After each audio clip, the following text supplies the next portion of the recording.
The phone rang at 3 in the morning, and when Dean Martin answered, the voice on the other end was barely a whisper. "Dean, it's Marilyn. I don't think I can make it through tonight alone."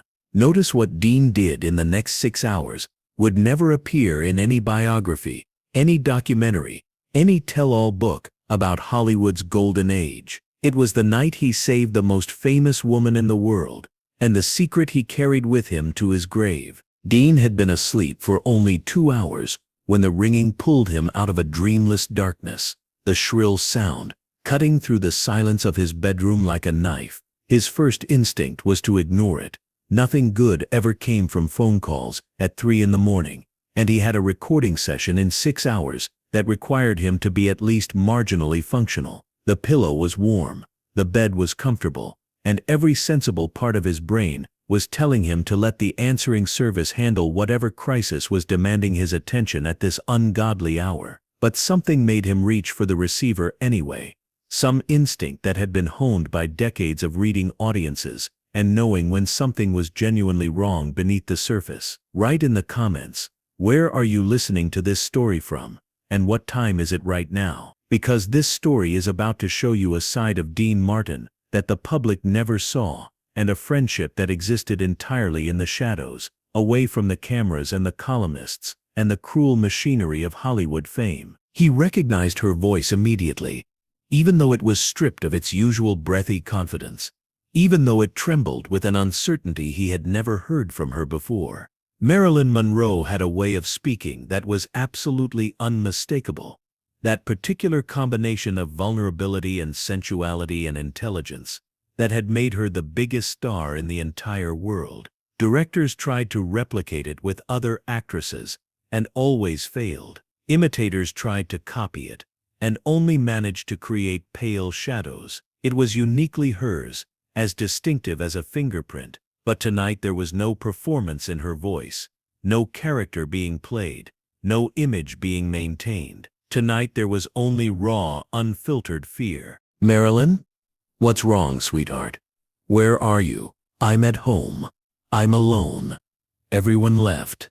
"Dean, everyone always leaves. Eventually. That's the one thing I've learned in this life. Everyone leaves."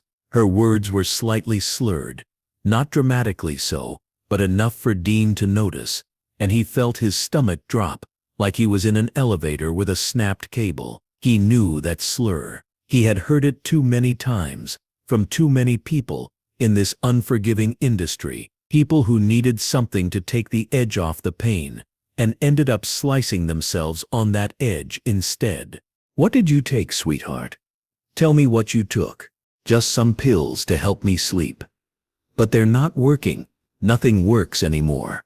The darkness just keeps getting bigger, and I'm so tired of fighting it." Listen, Dean Martin was not a therapist, or a psychiatrist, or any kind of licensed mental health professional. He was a singer and an actor, and a man who had spent his entire adult life projecting an image of effortless cool, of nothing ever getting too serious, or too heavy, or too real. That was his brand, his armor, his survival mechanism, in an industry that could destroy you if you showed weakness. But in that moment, hearing the raw desperation bleeding through Marilyn's voice, all of that carefully constructed facade simply fell away like a costume he no longer needed. What remained was simply one human being recognizing with terrible clarity that another human being was drowning, and knowing that he might be the only lifeline within reach. "I'm coming over right now," he said, already swinging his legs out of bed,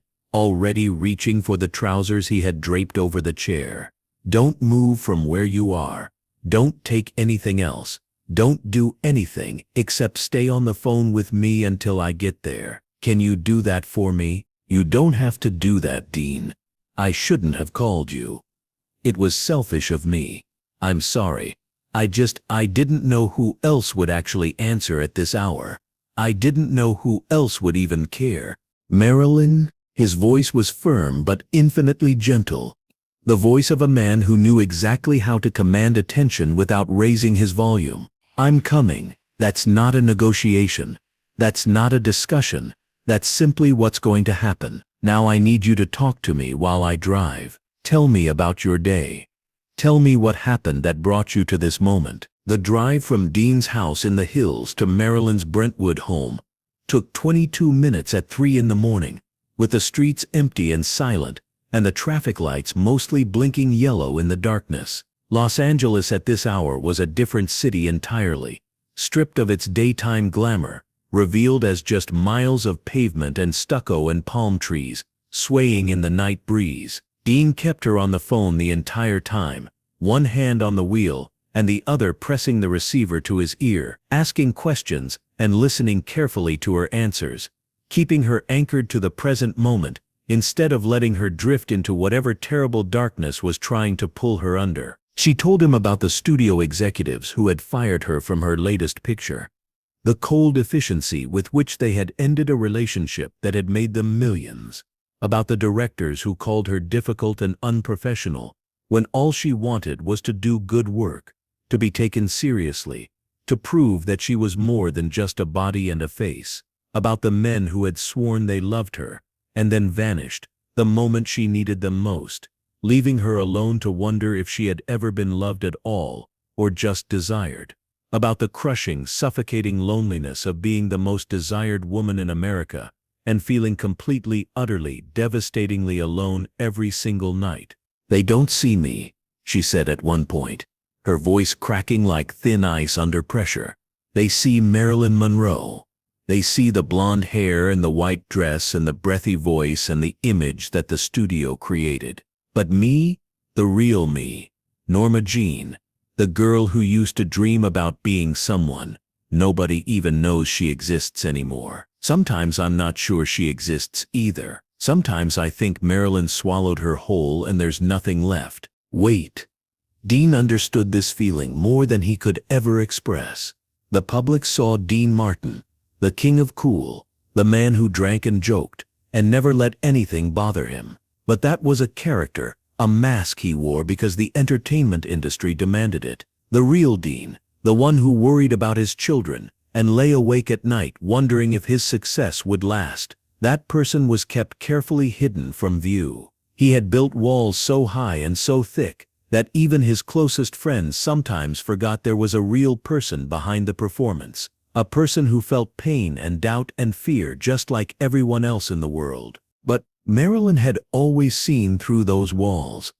From the very first moment they met, at that studio party years ago, she had looked at him with those penetrating eyes and said something that stopped him cold. "You're not really like that, are you? The way you are on stage, the drinking and the jokes, that's not really you." And Dean had been so startled by her perception that he hadn't even tried to deny it. He had just nodded, and in that moment, a friendship was born. "I see you," Dean said quietly, turning onto her street. "I've always seen you, and I'm pulling into your driveway right now. So come open the door for me." He found her in the living room, curled up on the couch, in a white robe that made her look almost ghostly in the dim light, looking smaller and more fragile than he had ever seen her in all the years of their friendship. The Marilyn Monroe who commanded movie screens and magazine covers, who could stop traffic just by walking down the street, who made grown men forget how to speak. That woman was nowhere in evidence tonight. This was just a person, a tired, scared, desperately lonely woman who had reached the absolute end of her rope and called the one person she thought might actually answer the phone at 3 in the morning, the one person who might actually care whether she made it through the night. Dean didn't lecture her about her choices, or her lifestyle, or her decisions. He didn't ask her what she had been thinking, or tell her that she had so much to live for, or deliver any of the well-meaning platitudes that people offer when they don't know what else to say and feel like they need to fill the silence with something. Instead, he did the simplest and hardest thing possible.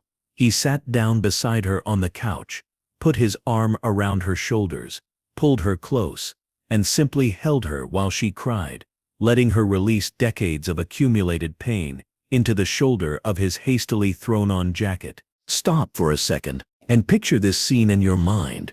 because the image of it matters more than any description could ever fully capture. Dean Martin, still wearing his pajamas with a hastily thrown-on jacket that didn't match anything, sitting in the living room of the most famous actress in the entire world at 3:30 in the morning, holding her close while she sobbed into his shoulder with the abandon of someone who had finally found a safe place to fall apart. No cameras were rolling to capture this moment. No publicity team was crafting a narrative. No angle was being worked. No favor being banked for future use. This was just one friend being present for another in her darkest hour. One human being refusing to let another human being face the night alone. That's what real friendship looks like when you strip away all the Hollywood glamour and get down to what actually matters. "I'm so tired, Dean," she whispered, when the tears finally subsided into exhausted silence, her voice raw and broken in a way that her audiences would never hear.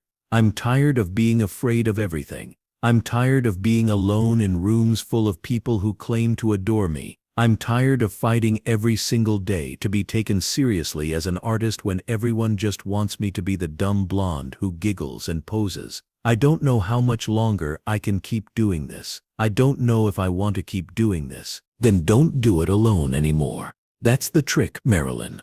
That's the secret nobody tells you. You find your people, the ones who actually see you, and you let them help carry the weight." "I don't have people. I have handlers and managers and men who want something from me. But people, real people, who would show up at 3 in the morning just because I called. You've got me." Dean's voice was simple, matter of fact, the way he might tell someone the time.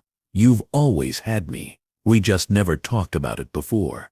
Notice, the friendship between Dean Martin and Marilyn Monroe was one of Hollywood's best kept and most carefully guarded secrets. They had met years earlier at a studio party, two people who somehow recognized something achingly familiar in each other behind the famous faces that everyone else saw. While others at that party were busy networking and positioning and playing the endless games of Hollywood social climbing, Dean and Marilyn had found a quiet corner and talked for hours about music and movies and the strange gilded prison of fame. They had discovered that night that they were both wearing masks, both performing versions of themselves for the outside world, and the relief of being recognized had created an instant bond between them, and they had stayed in touch ever since, in quiet ways that never made the gossip columns.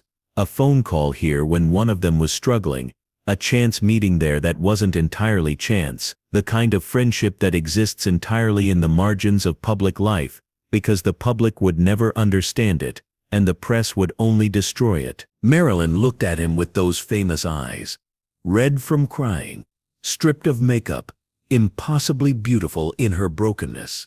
"Why did you come?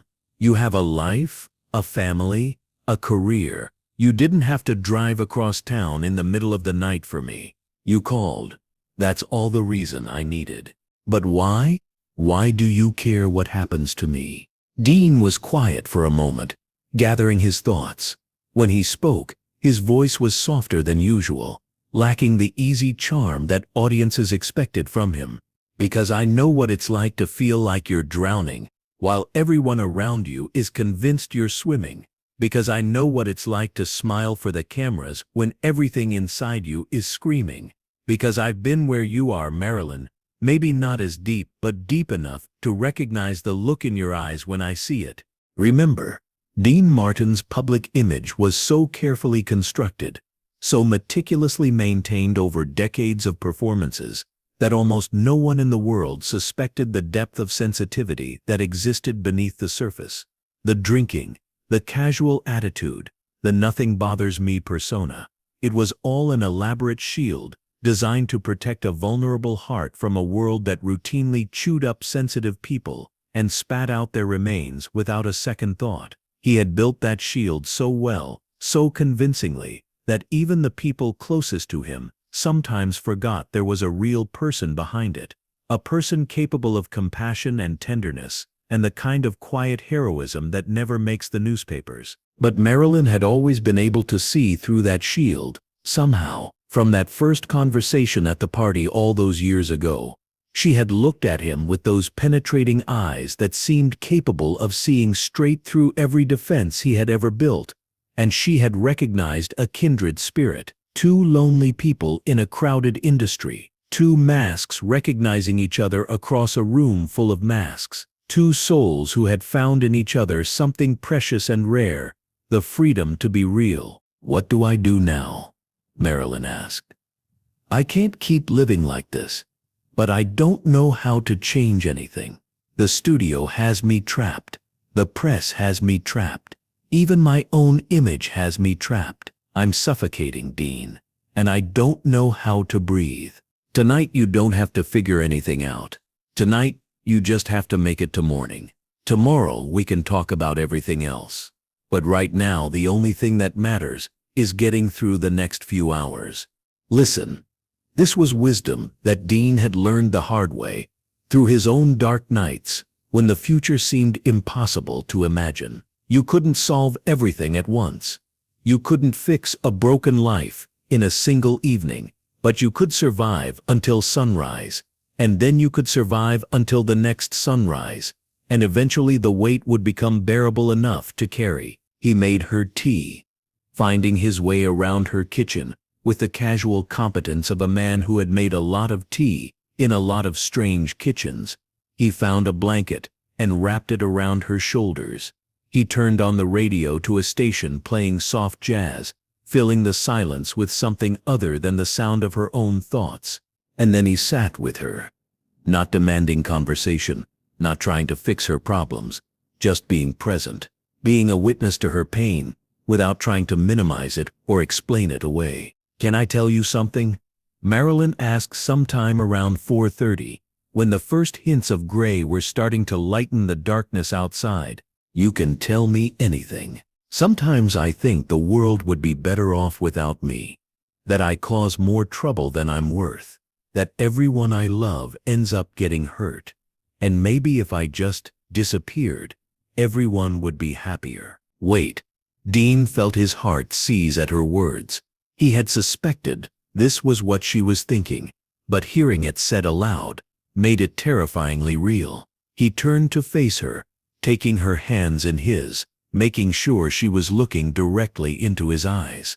"I need you to listen to me very carefully, Marilyn. What you're feeling right now, this darkness, this conviction that you're a burden, it's lying to you. It's a sickness that makes everything seem worse than it really is. The people who love you, and there are more of them than you know, they don't want you to disappear. They want you to get better. They want you to find your way back to the light. But what if I can't?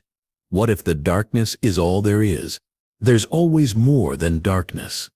I promise you that. I've been to some dark places myself, and I've always found my way back. And if you can't find the way on your own, that's what friends are for, to hold your hand and walk with you until the path gets clearer. Hold this moment in your mind, and don't let it go, because it represents something rare and precious in a world that too often values image over substance. A moment of complete honesty between two people who usually live their entire lives behind carefully constructed masks. Dean Martin, dropping every pretense of coolness and detachment to speak directly from his wounded heart. Marilyn Monroe, allowing herself to be truly vulnerable without any fear of judgment or exploitation. Two souls recognizing each other across the vast distances of fame and isolation and the peculiar loneliness that comes from being adored by millions who don't really know you at all. This was the kind of connection that most people search for their entire lives and never find, the kind of friendship that transcends all the superficial categories and gets down to what really matters. Two human beings seeing each other clearly and accepting what they see. "Will you stay until morning?" Marilyn asked, her voice small and childlike in a way that would have shocked anyone who only knew her public persona. "I know it's asking a lot of you. You have your own life, your own family, your own obligations. But I don't think I can be alone right now. I don't trust myself to be alone. I'm not going anywhere tonight. Not until you're ready for me to leave. Not until I know you're going to be okay."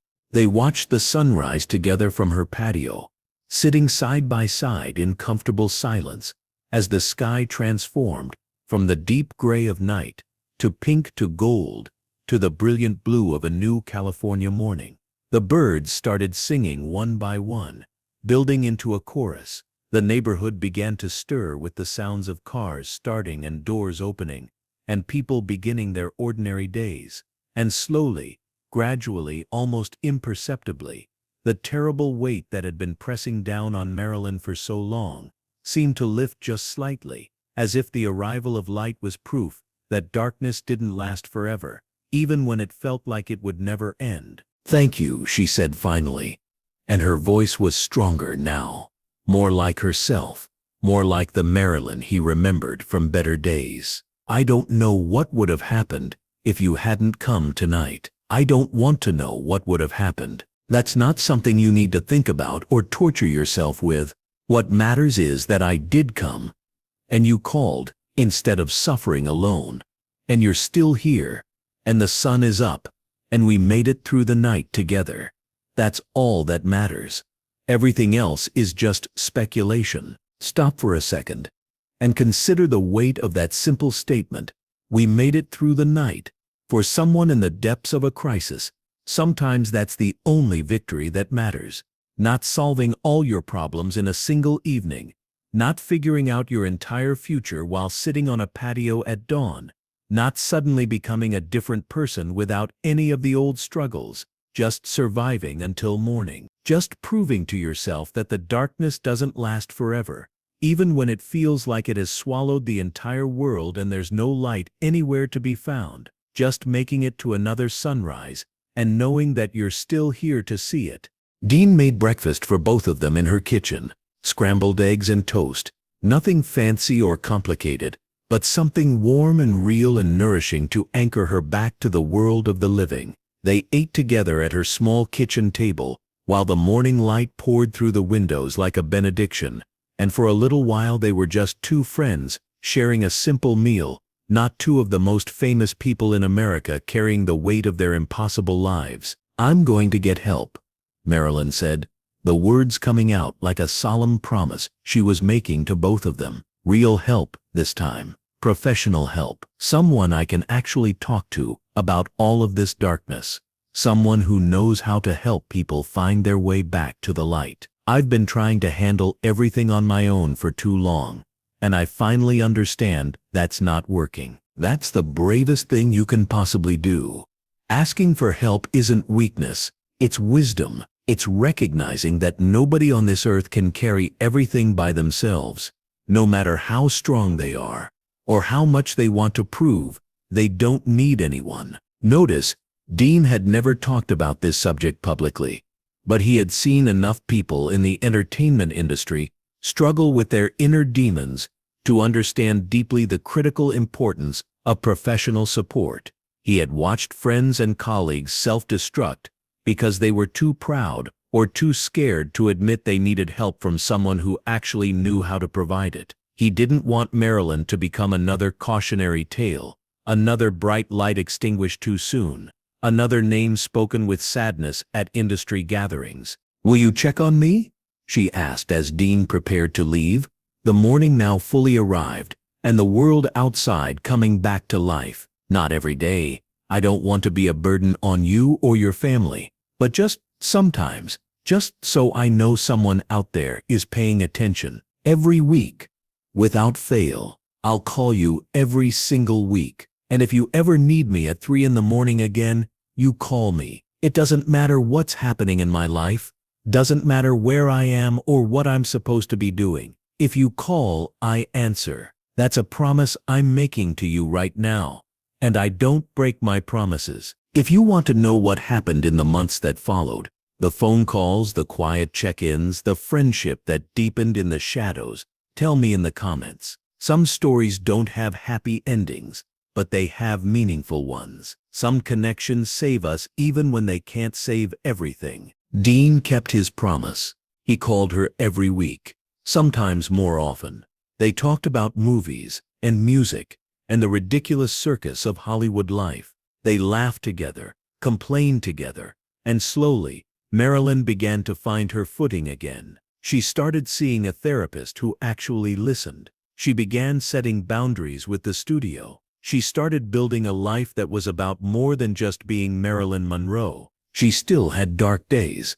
That was the nature of the fight she was waging, but she was no longer fighting alone. And somehow, that made all the difference. The world would never know about the night Dean Martin drove across town at 3 in the morning to save his friend. It never made the newspapers, never became fodder for Hollywood gossip, never showed up in any of the countless books written about either of them. It remained exactly what Dean had intended it to be, a private act of friendship, witnessed only by the two people who mattered. That's the story of Dean Martin, and the night Marilyn Monroe called him from the depths of her darkness and despair. That's what happens when someone chooses to show up, to answer the phone at 3 in the morning, to drive across town because a friend desperately needs them. That's the difference one person can make when they refuse to look away from someone else's pain. One phone call in the darkness, one drive through the empty streets of sleeping Los Angeles, one night of just being present for someone who needed it desperately. Remember the courage it takes to reach out when you're struggling. Remember the power of simply showing up for the people you care about. Remember that behind every famous face is a human being who sometimes needs to be reminded that they matter. And ask yourself, if someone called you at 3 in the morning, desperate and alone, would you answer? Would you go to them? Would you sit with them until the sun came up? Some questions reveal who we truly are at our very core. Some nights define the kind of friend we will be. This was one of those nights.